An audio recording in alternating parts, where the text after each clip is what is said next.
Good morning, everybody. It is Dave and Bo is already out in the garden this morning.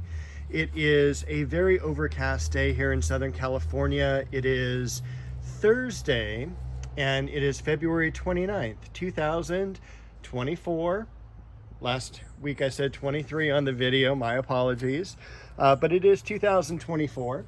And if you follow my channel at all, you'll note that this is Iris Nata.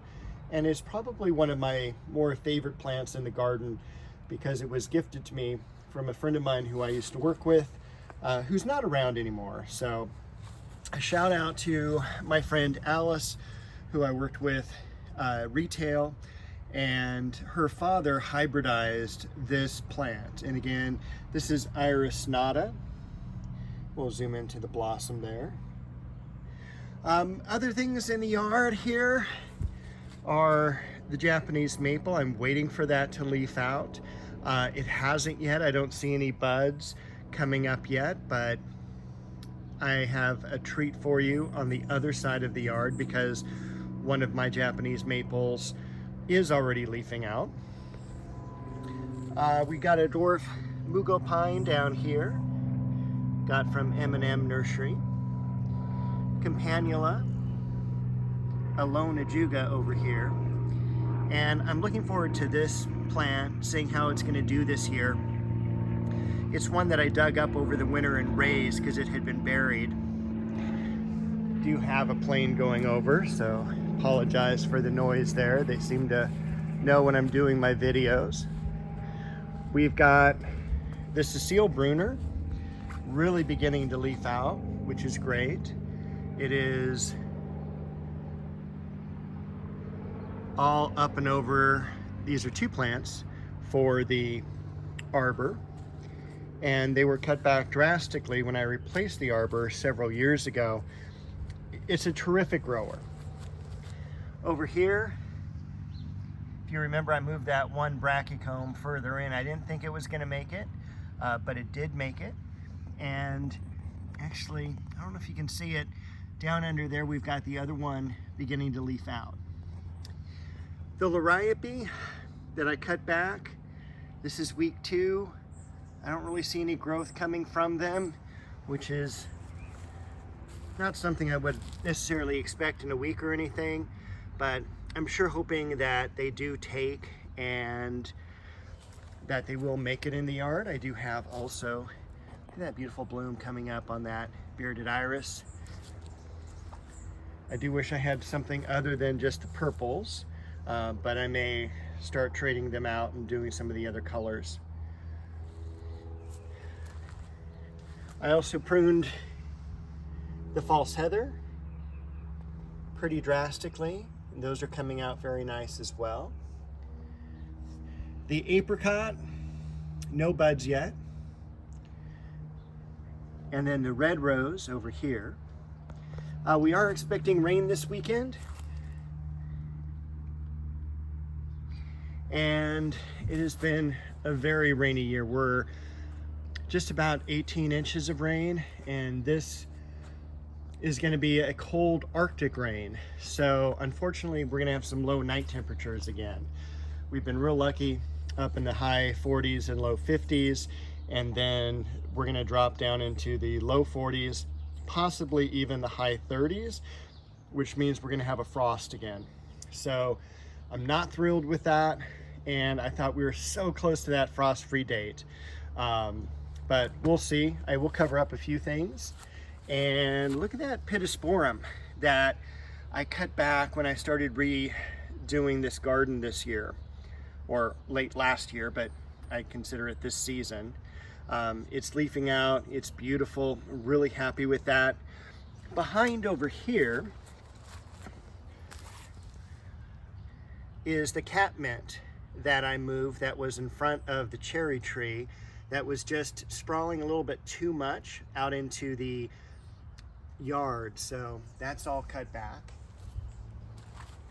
and growing nicely. This rose is Lynn Anderson. I love the new foliage, nice and dark. It's got one bud, and I hate to say it, it's growing toward the inside. So Even Bo says you should cut that out. So what I'm gonna do right now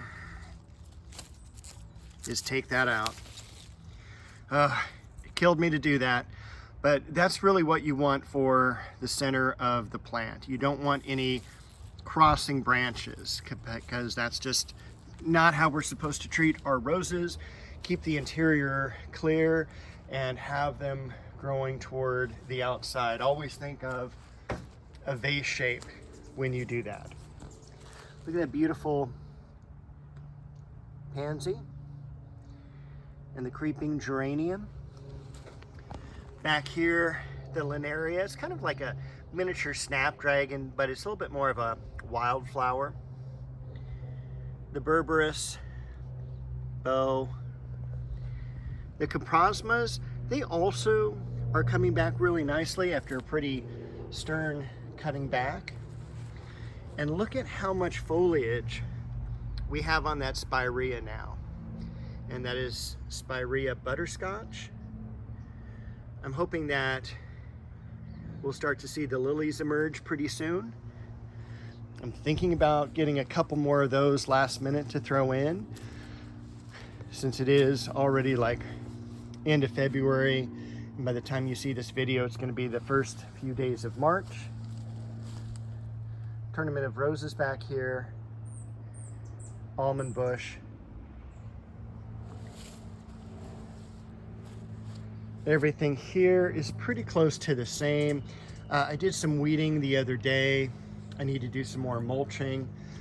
Pulled more of the creeping fig that's coming from my neighbors, which isn't a problem, but it's just attaching itself to the fence. And I need to, as you can kind of see, I'm putting up new planks here, and I'm just trying to re-secure this fence as it is kind of leaning toward their side. Other than that, everything is looking pretty good back here. Look at the size of those foxglove. I can't wait to see the blooms that those are going to produce this year. Perfect moment.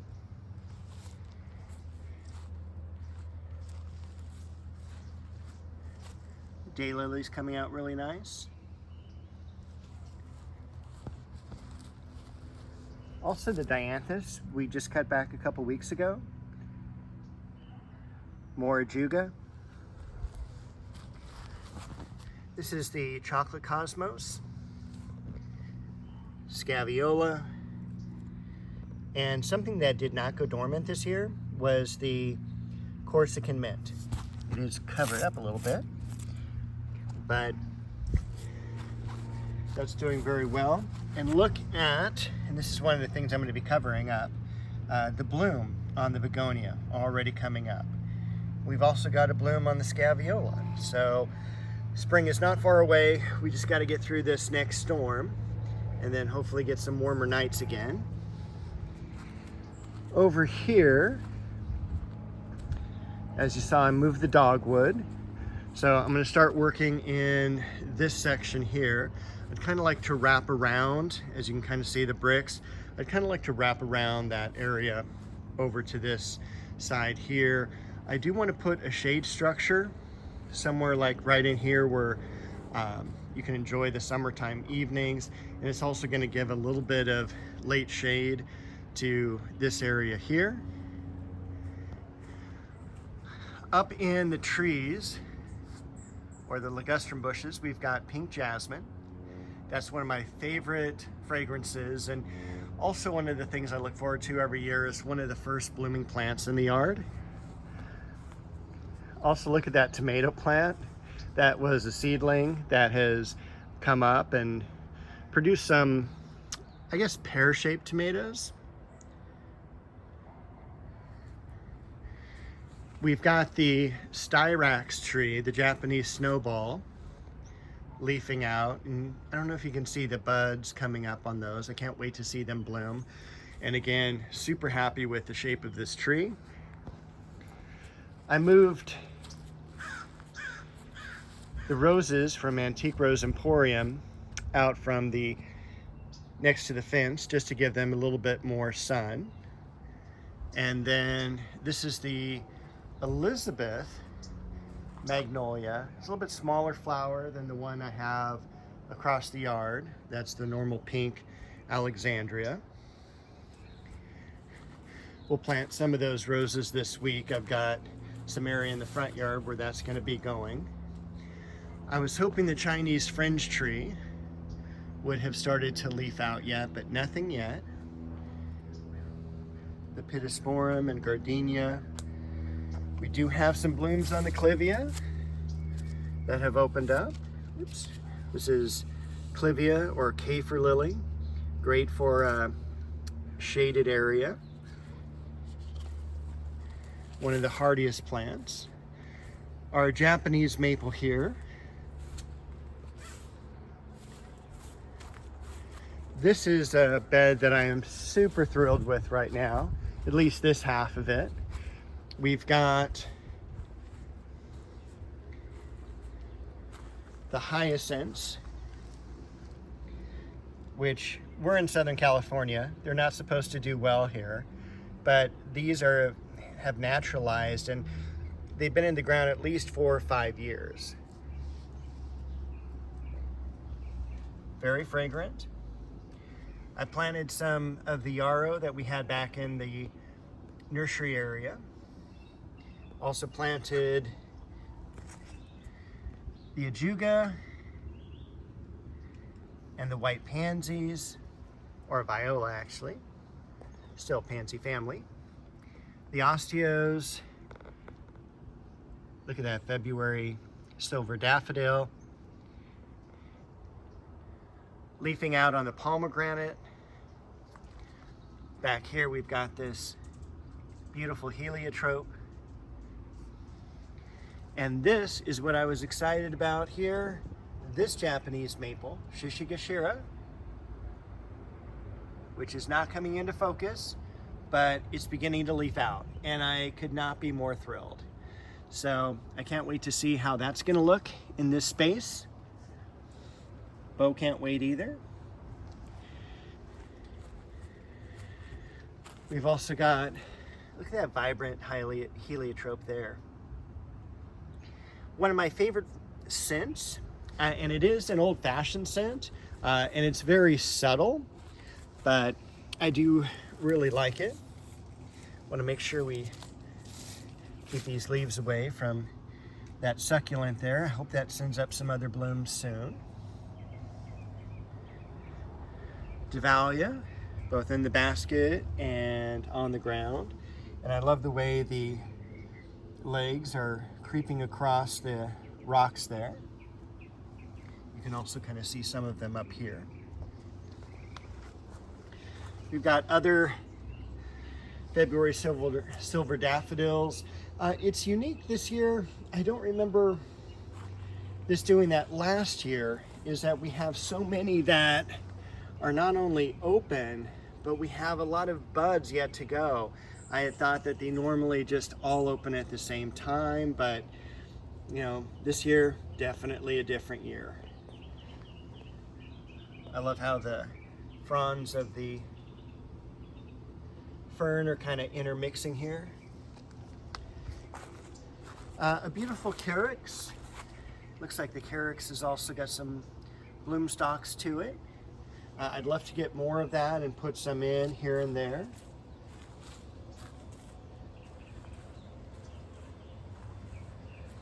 Still going to be out this week doing some work. Fortunately, it looks like the Gara made the transplant. I got to get that in the ground pretty quick. I did plant a few things from the nursery area here, so a little bit less back there. And we'll take a look at this begonia here, because that is just outstanding. It was from a 1-gallon container. Monrovia Nursery Company, unfortunately, did not have a name attached to it.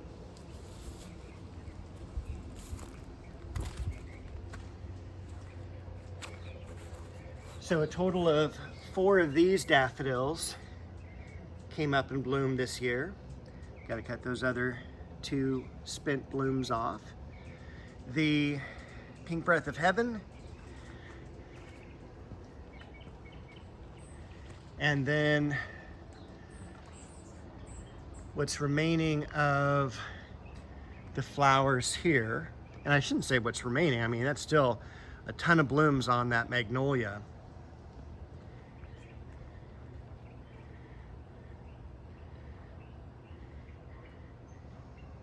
And again, it's just one of those early spring things that is one of my favorite things in the yard.